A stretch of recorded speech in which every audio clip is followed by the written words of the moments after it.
अभी एक बैठे बैठे अपनी पुरानी डायरी में से एक कथा पढ़ने में आई है। उसी प्रसंग को लेकर के आज की बात करते हैं। कथा उस समय की है, युग के आदि में जब भोग भूमि समाप्त हो गई और कर्म भूमि का आगमन हुआ, तो भोग भूमि में सिर्फ मनुष्य ही होते हैं ऐसा नियम नहीं है, त्रंच भी होते हैं। तो महाराज उस समय भोग भूमि जो त्रंच होते हैं उनको वो व्यवस्था क्या रहती, तो उनको भी कल्प वृक्ष से, वो भी जो सोचते हैं उससे कल्प वृक्ष से उनको मिलता है। ऐसा नहीं कि वो कल्प वृक्ष से रहित होकर के रहते हैं, नहीं, उनको भी कल्प वृक्ष से वह जो चाहें, जैसा चाहें, जितना चाहें, ऐसा नहीं कि वहाँ सीमा नहीं होती, जो चाहें, जैसा चाहें और जितना चाहें भरपूर मिलता है। भोग भूमि की व्यवस्था ही यही है कि वहाँ किसी को भी भोगों की कमी हो ही नहीं सकती, इसका नाम ही भोग भूमि है। तो वहाँ त्रंच भी हैं, मनुष्य भी हैं। अब अचानक जब कर्म भूमि का समय प्रारंभ हुआ तो कर्म भूमि का समय प्रारंभ होते ही हुआ क्या, और वहाँ पर यह भी सोच लेना कि जैसे मनुष्यों की व्यवस्था भोग भूमि में होती है वैसे त्रंचों की भी होती है। महाराज वहाँ त्रंच जो होते हैं उत्पन्न, तो वहाँ त्रंच भी युगल उत्पन्न होते होंगे, और वो भी संतान को जन्म दे करके उनका भी इधर उन्हें जन्म दिया और उधर उनका, जैसे मनुष्य में भोग भूमि में क्या होता है कि इधर जैसे ही उनने एक जोड़े को जन्म दिया और तत्काल एक को छींक आती, एक को जमाई आती, लेकिन कहीं प्रसंग मिला नहीं है। लेकिन इसके साथ ऐसा ही प्रसंग त्रंचों के साथ भी जोड़ना चाहिए। यहां उनका जन्म दिया और तत्काल उनका भी, तो उनका भी विकास ऐसा ही होता होगा। तो हुआ ये कि वहां पर जब भोग भूमि समाप्त हो गई, और भोग भूमि समाप्त हो जाने के बाद वहां पर सब कर्म भूमि में पहले के लोगों को पता ही नहीं चलता था कि कैसे जानवरों को पालना है, इनका उपयोग करना क्या है, उनको ज्ञान था नहीं है। तो हुआ ये कि एक जंगल में एक गाय और घोड़े दोनों एक साथ विचरण स्वतंत्र हैं कोई, लेकिन अब जब कर्म भूमि समाप्त भोग भूमि समाप्त हो गई तो कर्म जैसी स्थिति आ गई, सिंगल सिंगल उत्पन्न होने लगे, अकेले अकेले, लेकिन उनका उपयोग क्या होता है उनको पता नहीं है। अब जन्म देखने के बाद बच्चों के मुंह देखने लगे, उनका पाला पोषण करने लगे। कुलकर आदि का अपन ने इतिहास शुरुआत में पढ़ा हुआ है। तो ये हुआ, ऐसे ही जंगल में एक स्वतंत्र विचरण करने वाला एक गाय अपने बछड़े के साथ और एक घोड़ा अपने बच्चे के साथ, घोड़ी जिसे कहो, विचरण कर रहे हैं। हाँ, वो सोचते हैं कि देखो ये मनुष्य है, ये हमारा कोई उपयोग नहीं कर रहे हैं। तो उस कथा में लिखा है कि एक दिन वो जंगल से विचरण करते करते वे एक नगर के पास पहुंचे। नगर के पास पहुंचे तो मनुष्यों को देख कर के घोड़े ने मन में विचारा है कि इनको एक काम किया जाए, इनको कुछ रहस्य की बात की जाए। तो उसने कहा कि देख, तुम लोग बुद्धू हो, इतनी अच्छी गाय, अमृत जैसा दूध झरता है, अमृत जैसा दूध देने वाली एक गाय है, क्यों नहीं कि तू इस अमृत जैसे इस गाय के दूध का सेवन करने का पुनर्जित करता है तो उसकी इस बात को सुनकर मनुष्य को बहुत अच्छा लगा कि चलो अच्छी बात है। और उसने उस जो गाय स्वतंत्र जंगल में विचरण करती थी तो उसने पकड़ा, वो गले में रस्सी बांधी और खूंटी से, अब तुम कहीं नहीं जा सकते हो।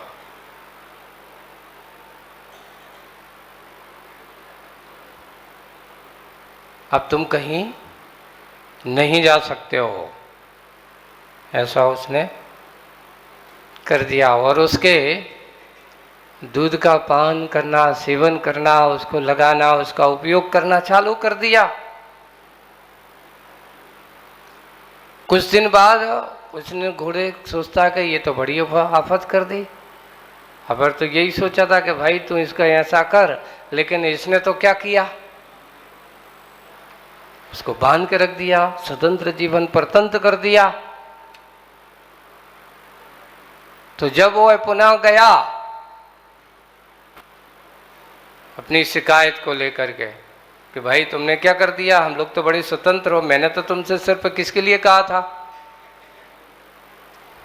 दूध के लिए कहा था, लेकिन तुमने तो उसको पकड़ के दूध तो सेवन करते ही साथ साथ उसका स्वतंत्र जीवन को, बोले कि अगर मैं बांधूंगा नहीं, पकड़ कर नहीं रखूंगा तो ये हो सकता है कहीं और दूसरे ने पकड़ ली तो, किसी दूसरे ने बांध ली तो, इसलिए उसको अपना स्वामित्व बनाने के लिए ऐसा करना जरूरी है। और जब उसको समझाने गया तो मनुष्य कहता है कि भैया अब इस गाय को पालना पड़ता है, मुझे बहुत काम धंधा करना पड़ता है, तू भी कहीं मत जा। और लिया और घोड़े को भी पकड़ के दूसरों को स्वतंत्र करने गया था, लेकिन उस आदमी ने लिया और उसको भी पकड़ा और गले में रस्सी बांधी और उससे कहा कि देख, अब तू करेगा क्या, तेरे ऊपर, तेरी पीठ पर बैठ करके ही सारा काम धंधा मैं करूँगा। तो वो आदमी भी, यानी घोड़ा भी क्या हो गया, सवारी ढोने का साधन बन गया। उसने पहले ये पूछा, कथा में लिखा कि अच्छा ये बताओ, गाय ने तो तुम किया, तुम क्या कर सकते हो। उसने पहले ये पूछा मनुष्य ने, ठीक है तुम बताओ तुम क्या कर सकते हो। बोली कि मेरी पीठ बहुत मजबूत है, मेरे अगर मैं चाहूं तो 2-4 आदमी को बैठ करके कहीं भी ले जा सकता हूं, 100-200 किलो का वजन आराम से ढो सकता हूं। अच्छा तुम ये काम कर सकते हो। तो मनुष्य ने कहा तुम तो बड़े काम के आदमी हो,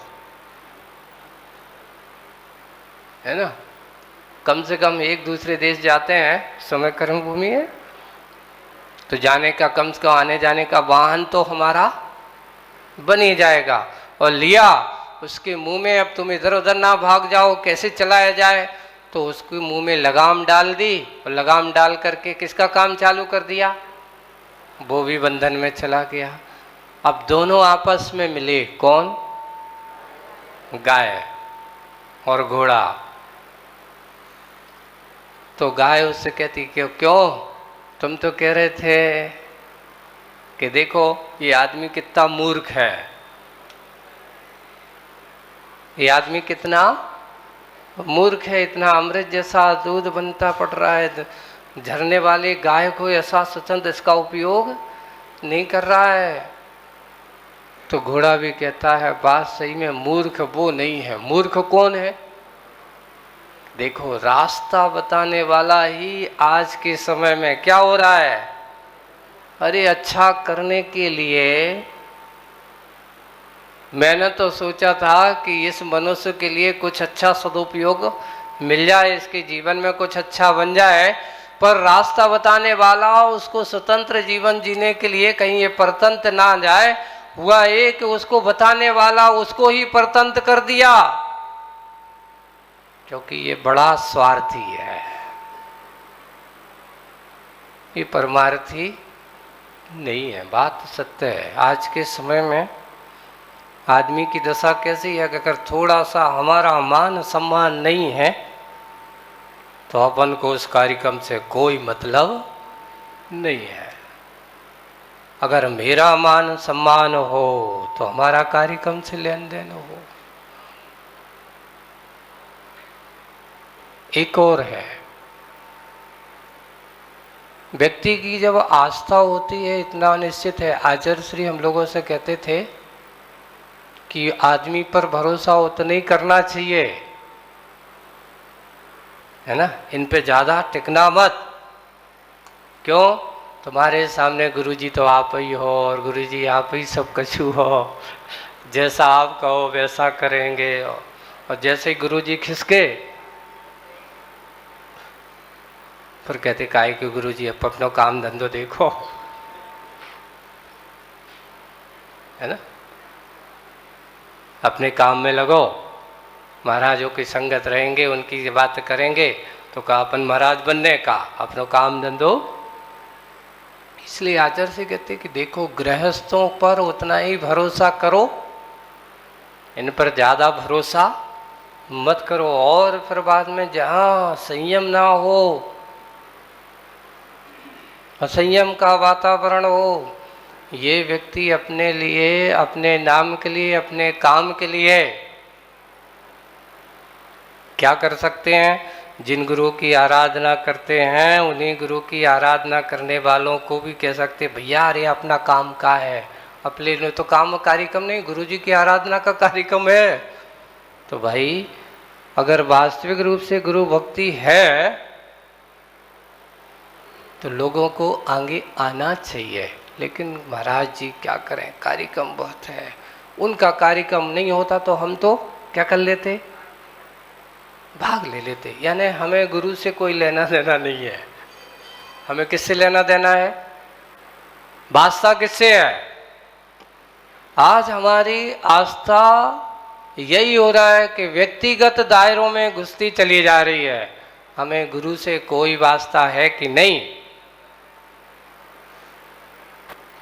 आस्था को हमें सही इस रास्ते से सोचना चाहिए। बंधु, जीवन में ये मिला हुआ है, ये हमारा मात्र कहा गया कि संसार की परतंत्रता से अगर विमुख होना हो, संसार की स्वतंत्रता से अगर आपको ये कहना चाहिए कि इस परतंत्रता से निकलना हो तो हमारे लिए कहा कि एक गुरु महाराज ही एक ऐसे हैं जो तुम्हें सच्चा रास्ता बता सकते हैं।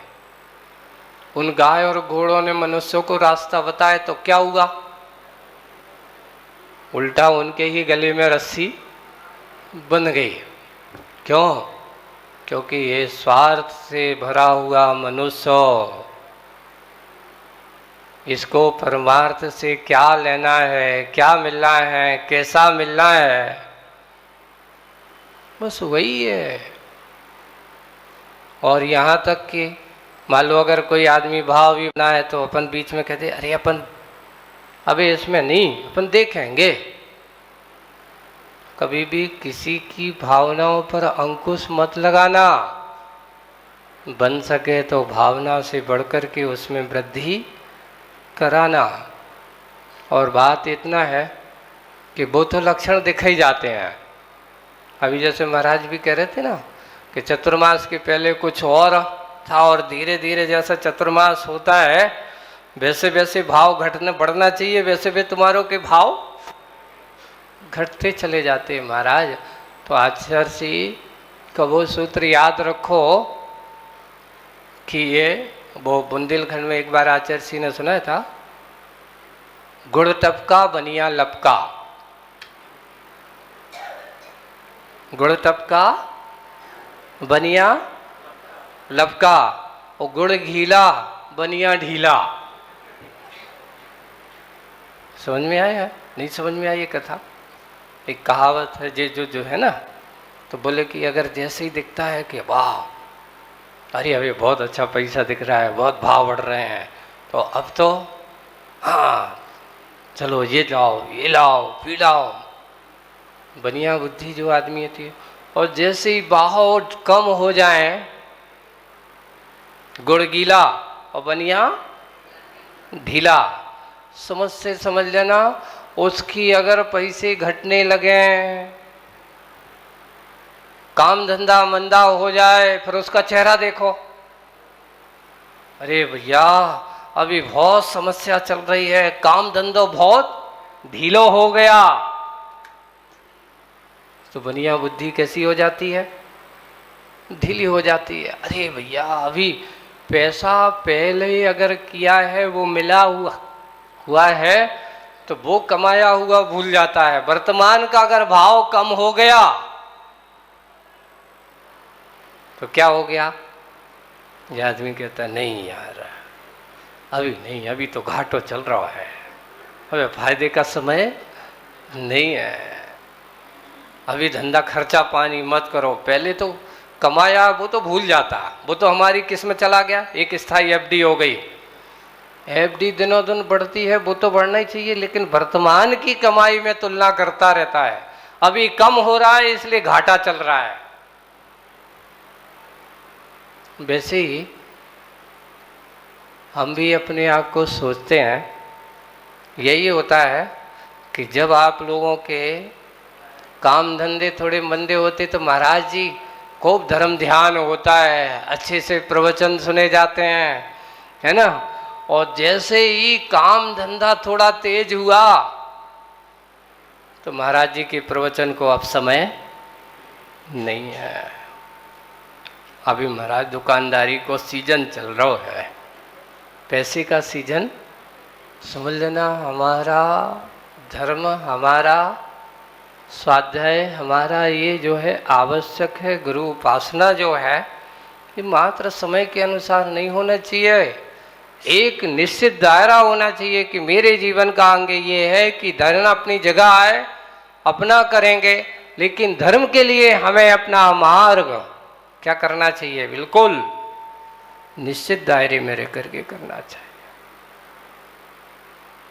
इसलिए जब भी कहीं सौभाग्य मिलता हो उसको कभी पीछे लाना नहीं चाहिए। अरे बंधुओं, एक बात अपने आप को मैं कहना चाह रहा हूँ, इस शताब्दी का अगर सबसे बड़ा कोई पुण्य कर्म का हो जाए था हम सबका, अब तो था ही कहना पड़ेगा, है नहीं कह सकते, बहुत पुण्य कर्म का उदय था जो आचार्य विद्यासागर जैसे महान संत हम लोगों को मिले।